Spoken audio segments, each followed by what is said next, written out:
बॉलीवुड की वो खूबसूरत हीरोइन जो पहले थी नौकरानी, फिर 59 साल तक बड़े पर्दे पर राज किया। पहली फिल्म की फीस से कमाई सिर्फ 25 रुपए। आज के दौर में सभी बड़े स्टार आसानी से 100 करोड़ रुपए एक फिल्म से कमा लेते हैं। वहीं हीरोइन को उनके मुताबिक काफ़ी मेहनताना कम मिलता है। हीरोइन कितनी भी बढ़िया हो, लेकिन हीरो से हमेशा ही उनकी सैलरी कई गुना कम होती है। और ये आज से नहीं बल्कि बीते दौर से ही ऐसा होता आ रहा है। यहाँ हम एक ऐसे ही हीरोइन के बारे में बात कर रहे हैं जिनकी पहली फिल्म्स की सैलरी सिर्फ 25 रुपये थी।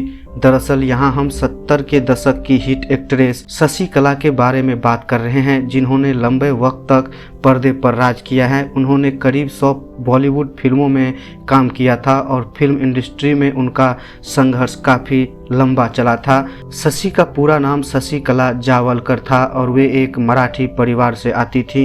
शशि कला का जीवन भी कठिनाइयों से भरा था और उन्होंने फिल्मों में हीरोइन के साथ साथ निगेटिव किरदार भी निभाए। एक्ट्रेस बनने से पहले शशि कला मजबूरी में लोगों के घरों में नौकरानी का काम करती थी और काफ़ी संघर्ष के बाद उन्हें फिल्मों में काम मिला।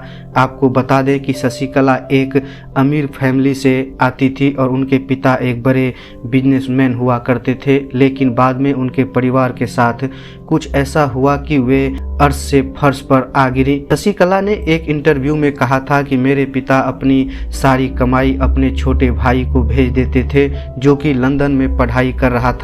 हम 6 भाई बहन थे और पिता हम लोगों से ज़्यादा भाई की ज़रूरतों को ही पूरा किया करते थे।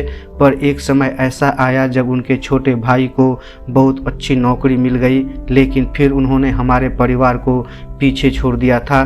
बाद में उनके पिता दिवालिया हो गए थे। उस वक्त बेहद कठिन दौर से गुजर रहे थे। तब उन लोगों को करीब उस दौरान सभी इंतजार करते थे कि कोई हमें दोपहर के भोजन के लिए अपने घर बुलाए। शशि कला को डांस, गाना और एक्टिंग का शौक था।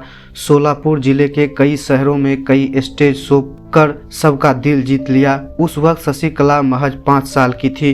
तभी एक समय ऐसा आया जब शशि कला के पिता गरीब हो गए और गुजारा करना मुश्किल हो गया। बाद में शशि कला के पिता परिवार को मुंबई ले आए। शशि कला ने एक इंटरव्यू में अपने पुराने दिनों को जिक्र करते हुए बताया था कि वो नौकरानी का काम करने को मजबूर हुई थी और तभी मुलाकात उस जमाने की मशहूर एक्ट्रेस नूरजहां से हुई थी। नूरजहां को उनकी खूबसूरती काफ़ी पसंद आई और फिर उन्होंने अपने पति से कहकर शशि कला को फिल्म में काम दिलाने की अप्रोच लगाई। इसके बाद साल 1945 में आई फिल्म जीनत में शशि कला ने पहली बार बड़े पर्दे पर नजर आई थी। इस फिल्म के लिए उन्हें फीस के तौर पर सिर्फ 25 रुपये मिले थे।